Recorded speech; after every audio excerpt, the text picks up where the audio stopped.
안녕하십니까 여러분. 저는 한국 리더십 센터의 정병창입니다. 코로나 사태를 맞이하여 국민 여러분께서 아주 힘든 시기를 보내셨을 줄 압니다. 이제 그 사태는 극복돼 가고 있지만 우리들이 과거의 옛날로 돌아갈 수는 없을 것입니다. 그래서 그걸 뉴 노멀 시대라고 하죠. 한국 리더십 센터와 저희들이 제휴하고 있는 미국의 프랭클린 코비 사와는 이런 어려운 시기를 어떻게 극복해 갈 것인가, 어떤 지식과 지혜가 필요한가 하는 것에 대해서 많은 논의가 있었습니다. 그래서 그때 나온 많은 주제를 요약해서 여러분들에게 웹캐스트로 전해드리고자 오늘 이 자리에 섰습니다. 불확실한 시대에 성과를 내기, 이게 큰 주제고요. 세부적으로 어떤 선택을 할 것인가, 신뢰는 어떻게 될 것인가, 또 리더십은 어떻게 달라질 것인가, 이런 것들에 대해서 하나하나 짚어보도록 하겠습니다. 자, 오늘은 저는 첫 강좌를 시작하고요. 여러분들이 선택과 이 위기 시대에 견뎌내야 하는 우리들이 지켜야 할 원칙에 대해서 이야기해 보겠습니다. 여러분 안녕하십니까. 불확실한 시대에 정말 성과 내기가 어렵죠. 그렇지만 그래도 좋은 방법이 있습니다. 오늘은 이 큰 주제 하에 첫 번째 주제, 원칙을 따르자 하는 이야기를 갖고 여러분들을 찾아뵙겠습니다. 5월부터는 안내드렸던 바와 같이 저희들이 불확실한 시대에 따라야 할 원칙, 이런 내용과 또 생산성을 높은 팀을 구축하기 위한 방법, 원격 근무가 보편화되고 있으니까 원격 근무하는 팀원들을 효과적으로 관리하는 방법, 또 이런 격변하는 시기에 리더십이 뭔가 좀 달라져야 되지 않겠습니까? 그래서 팀을 리드하는 팁, 또 이런 시대에 특히 필요한 게 포커스 앤드 엑스큐션입니다. 무엇에 집중할 것이고 어떻게 실행할 것인가 하는 것은 아마 여러분들 다 관심사항일 것입니다. 이런 주제로 일주일에 하나 정도씩 또 다양한 교수님들이 참여하여 이끌어 가도록 하겠습니다. 앞으로 많은 기대 부탁드립니다. 자, 그럼 오늘의 주제는 뭐 여러 가지가 있지만 코비드-19 상황, 이 코로나 바이러스가 우리 사회를 완전히 바꿔놨습니다. 이럴 때 우리가 정신을 잃으면은 정말 뭘 해야 될지 모르고 우왕좌왕하다가 그냥 정신을 잃게 됩니다. 우리가 집중해야 될 것은 이 영향력위원과 관심위원 중에 어느 것인가, 이걸 한번 따져보고요. 이때 우리의 선택이 우리의 미래를 만듭니다. 그럴 때 선택에는 기준이 필요하죠. 선택할 때 반드시 원칙과 가치에 입각한 우리 이 선택을 함으로써 더 나은 미래를 보장받을 수 있을 것입니다. 자, 코로나가 바꾼 세상, 뭐 가볍게 이미 많이 들어보셨지만 가볍게 살펴보겠습니다. 특별히 모든 것이 불확실해졌다는 것이죠. 예측 가능하지 않은 거죠. unpredictable times입니다. 불확실한 시대입니다. 그런데 우리는 원하는 것은 predictive result입니다. 예측 가능한 성과입니다. 그러려면 어떻게 해야 되는가? 이게 오늘의 주제라고 그랬죠. 사회는 지금 뭐 사회적 거리두기가 다소 완화되고 있습니다만 앞으로 새로운 뭐 뉴 노멀이라고 그러죠. 새로운 보편적인 삶이 바뀔 겁니다. 그리고 직장에서도 그토록 하고 싶어 했던 많은 유연 근무제 이런 것들이 지금은 뭐 강제로 이루어지고 있죠. 이제 앞으로도 제가 아는 어떤 회사도 10명 근무하면은 3명은 유연 근무제로 하고 2명은 이 업무에서 좀 배제되고 5명으로 버텨보자, 뭐 이런 식으로 얘기한다고 합니다. 이런 새로운 시대가 왔고요. 생존의 문제가 이제 경제의 문제를 뛰어넘어서 이제 건강의 문제를 뛰어넘어서 생존의 문제까지 왔습니다. 개인 살기 어려워졌고요. 가정, 회사 마찬가지입니다. 재난지원금을 받아서 생활하고 이런 시대입니다. 이럴 때 우리가 정말 어떤 선택을 할 것인가? 여기 정말 우리들이 집중해야 될 선택의 방법론이 제시되고 있습니다. 자, 그러면 두 가지 일을 놓고 먼저 비교를 해보겠습니다. 여러분, 할 수 있는 일은 무엇이고요? 할 수 없는 일은 무엇일까? 여기에 두 가지 동그라미가 있는데 하나는 관심의 원이라고 하고 하나는 영향력의 원이라고 합니다. 관심의 원은 내가 이렇게 됐으면 좋겠다 하고 희망은 하지만 내가 어쩔 수 없는 것, 즉 통제할 수 없는 것을 말합니다. 그럼 영향력의 원이라는 것은 무언가 모르지만 내가 뭔가 변화시킬 수 있는 것을 말합니다. 자, 코로나 바이러스 시대가 왔다. 이건 여러분이 통제할 수 있었습니까? 없었습니까? 이 온 사태는 어쩔 수 없습니다. 그러면 여러분들이 영향력을 미칠 수 있는, 통제할 수 있는 행동은 뭐가 있어요? 마스크를 쓴다든지, 사회적 거리를 유지한다든지, 사람이 많은 곳에, 밀접한 곳에, 밀폐된 곳에 가지 않는다든지, 이런 것들은 여러분이 할 수 있습니다. 이제 곧 여름이 오면은 뭐 태풍이 자주 옵니다. 태풍이 오는 것은 여러분 통제할 수 있습니까? 그건 관심의 원입니다. 그럼 우리가 할 수 있는 건 뭡니까? 우비를 입거나 우산을 준비한다. 이런 것들이죠. 회사에서 재택근무하라고 합니다. 그럼 그것은 내가 통제할 수 있습니까? 회사의 명령에 따라야 됩니다. 이건 여러분 관심의 원이에요. 그러나 재택근무한다고 일을 대충 적당히 안 본다고 막 할 수 있습니까? 일과표에 따라서 철저히 성과를 내도록 일하는 거, 이건 내 영향력의 원입니다. 학교나 학생이나 교수님, 교사들은 지금 온라인 수업이 보편화되었습니다. 온라인 수업은 여러분 통제할 수 있습니까? 이거는 사회적으로 벌어진 일입니다. 그러면 이제 여러분들이 익숙하게 컴퓨터를 익히고 적응하는 것은 나의 영향력의 원이 되겠습니다. 이제 이 두 가지가 구별이 되시죠? 어떤 사람이 자신의 대부분의 시간과 에너지를 어디에 쓰느냐에 따라서 미래가 달라집니다. 영향력의 원에 힘을 쓰는 사람이 있어요. 영향력의 힘을 쓰면 쓸수록 영향력의 원이 이렇게 커집니다.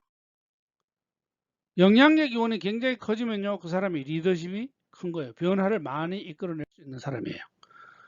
그런데 잠깐 반대로 한번 볼까요? 어떤 사람은 할 수 없는 일을 자꾸 얘기합니다. 할 수 없는 일에 시간을 낭비하면요, 이 코로나가 빨리 끝나기를 바라고, 정부 지원금을 어떻게 하면 많이 받나, 또 우리 집은 괜찮겠지, 이런 낙관적인 생각으로 계속 할 수 없는 일에 에너지를 씁니다. 정부 탓으로 돌리고, 날씨 탓으로 돌리고, 외국 탓으로 돌리고, 자기 문제는 없어요. 이러면요, 리더십이 점점 작아집니다. 진짜 리더십을 키울 수 있는 사람은 이런 위기 속에서도 자기가 할 수 있는 일에 집중하는 사람입니다. 할 수 있는 일은 뭡니까? 자기 역할에 충실하는 거예요. 학생은 학생답게, 직장인은 직장인답게, 교수는 교수답게, 교사는 교사답게 자기 역할을 충실히 하고 이때 할 수 있는 일을 찾고 자신의 역량을 기르고 새로운 환경에 적응해 보는 겁니다. 그러면은 그럴수록 이제 여러분들이 점점 능력이 커지고 앞으로 할 수 있는 일이 많아지는 거죠. 자, 이런 어려운 일이 왔을 때 특히 할 수 없는 일을 한탄하지 말고 여러분이 할 수 있는 일은 무엇일까? 곰곰이 생각해보고 생각나시는 것들을 노트에다가 좀 적거나 들고 다니는 다이어리 같은데 기록을 해보시는 것도 좋은 선택을 하는데 대단히 유용할 것입니다. 보통 라인홀드 니버의 그 아주 멋진 인용문을 보여드리면 사람들이 그렇구나, 이게 그 원인이었구나 하고 깨달은 수가 있습니다. 왜냐하면 제가 그랬거든요. 저는 몇 해 전에 아주 복잡한 일, 많은 일을 하면서 머리가 아팠습니다. 어떻게 해야 이걸 해결하나 고민하고 있었는데 어떤 분이 이걸 보여주시더라고요. 제가 한번 읽겠습니다. 내가 변화시킬 수 없는 것들을 받아들일 수 있는 평온함을 주시옵고 내가 할 수 있는 것들은 변화시킬 수 있는 용기를 주소서. 여기에서 모든 답이 나왔습니다. 내가 할 수 있는 것들을 자꾸 안 하고 할 수 없는 것들을 한번 해보겠다고 하다가 스트레스가 100배 되는 거예요. 그래서 어리석은 사람은 바로 이걸 거꾸로 하는 사람이고요. 지혜로운 사람은 이 둘 사이의 차이를 분별할 수 있는 지혜를 주시옵소서. 즉, 할 수 있는 일과 할 수 없는 일을 분별하는 겁니다. 여러분, 지금처럼 어려울 때 딱 그것입니다. 여러분이 개인으로 할 수 있는 일은 무엇이고, 여러분이 회사에 가서 팀원들과 할 수 있는 일은 무엇이고, 여러분 회사 전체에서 할 수 있는 일은 무엇이고, 학생이 할 수 있는 일은 무엇이고, 교사가 할 수 있는 일은 무엇인가. 여기에 집중하는 게 바로 스트레스를 극복하면서 더 나은 선택을 할 수 있는 출발점이 되겠습니다. 여기 B와 D 사이에 무엇이 있을까요? 퀴즈를 하나 내봤습니다. 맞추시면 소소한 선물을 드릴 수도 있는데요. 자, B는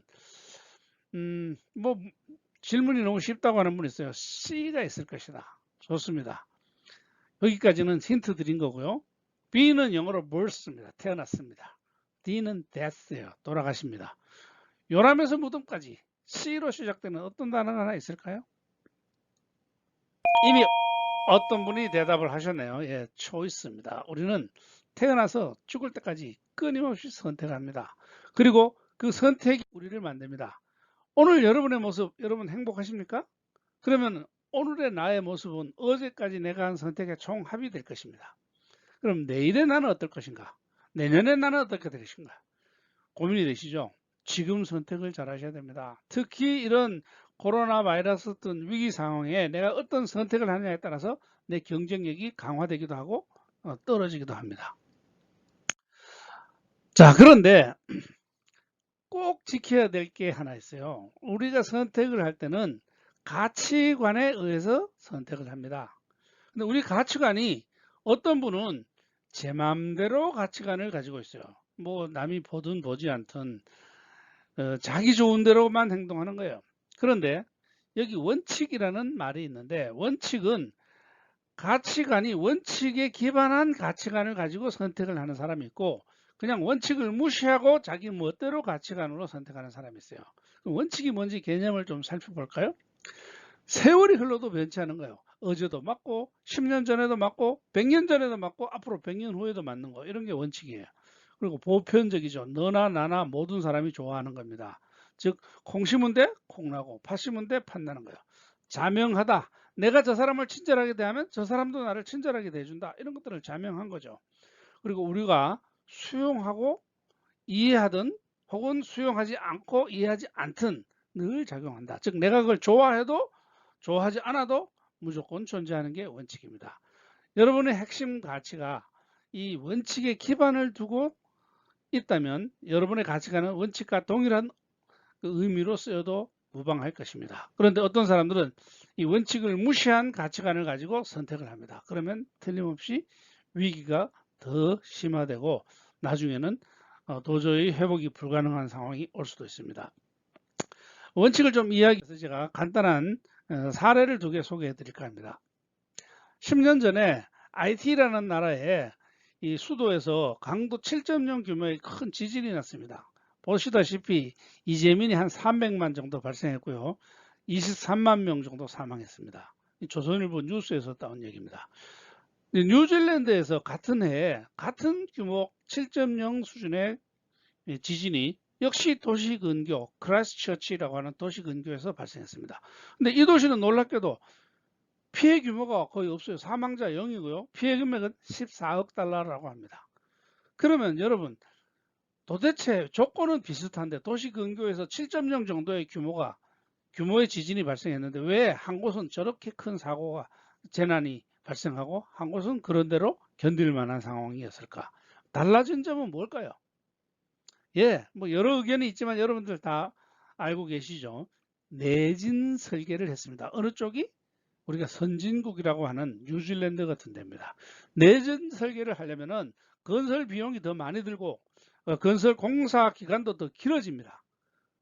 지진이 안 났더라면 오히려 더 많은 돈을 투자하고 그냥 손해인 것 같아요. 그런데 지진이 날 때를 대비해서 그렇게 지진이 날지 모르니까 철저하게 해놓은 거죠. 그랬더니 지진이 났을 때 큰 손해를 예방할 수 있습니다. 우리나라도 그런 일이 발생했죠. 2017년 멀지 않은 기간입니다. 포항에서 강도 5.4의 지진이 발생했는데 이렇게 필로티라 그래서 그 연립주택 같은 밑에 기둥이 무너지고 저 H대학교에 벽이 막 무너지고 많은 재난이 있었습니다. 5.4 정도의 강도의 저 정도 철근 콘크리트가 막 휘어지고 이런 것은 정상적이라고 볼 수는 없습니다. 나중에 조사위원회에서 조사했는데 저기에 들어가야 될 철근과 콘크리트가 제대로 사용되지 않은 것을 발견했습니다. 여러분 지진이 안 났더라면 모르고 넘어갔을 수 있는데 지진이 날 때를 철저히 대비해서 철저하게 공사 규격을 맞게 건축했더라면 저런 일이 생기지 않았을 수 있습니다. 그런데 여러분 건축물만 이 지진이 옵니까? 우리의 인생도 지진이 옵니다. 우리 인생도 원칙이 언제 무슨 일이 벌어질지 모르니까 철저하게 삼가면서 불변의 가치관에 근거해서 선택을 한다면 우리는 이런 위기 상황이 오더라도 잘 극복할 수 있고 지금도 바로 그럴 때입니다. 위기 상황일수록 우리는 더 빨리 쉽게 벗어나려고 합니다. 그러나 그런 일은 이 세상에 존재하지 않죠. 우리는 적당한 그 불변의 원칙에 근거한 나의 가치관으로 모든 선택을 할 때 이 위기 상황을 극복할 수 있으리라 믿습니다. 원칙과 가치는 지배하는 게 달라요. 가치는 우리 행동을 지배하죠. 우리는 가치관에 따라 행동합니다. 그러나 그 결과를 지배하는 것은 바로 원칙입니다. 그래서 우리는 원칙 중심의 가치관으로 무장해서 이런 어려운 시기를 극복해보자 하는 것이 제가 여러분에게 던지는 메시지가 되겠습니다. 마지막으로 랄프 waldo 에머슨의 멋진 명언 하나를 소개해 드리겠습니다. 여러분에게 평화를 줄 수 있는 사람은 오직 여러분뿐입니다.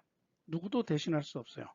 그때 여러분들이 불변의 원칙을 믿고 여러분의 삶을 불변의 원칙에 의한 삶을 살 때 여러분은 평화를 누릴 수 있습니다. 지금까지 여러분들이 우리들이 어떤 선택을 하느냐에 따라서 우리들의 미래가 달라진다. 두 개의 동그라미가 있었죠. 관심의 원에 집중할 것인가, 영향력의 원에 집중할 것인가에 따라서 그 사람의 리더십의 크기가 달라집니다. 이제 여러분들이 할 수 있는 일을 제대로 선택해서 그때 선택의 기준을 불변의 진리인 원칙에 의존해서 선택하신다면 아마 틀림없이 더 밝고 희망찬 내일을 맞이하게 될 것입니다. 자, 다음 주에 또 다른 주제로 여러분들을 찾아뵙겠습니다. 고맙습니다.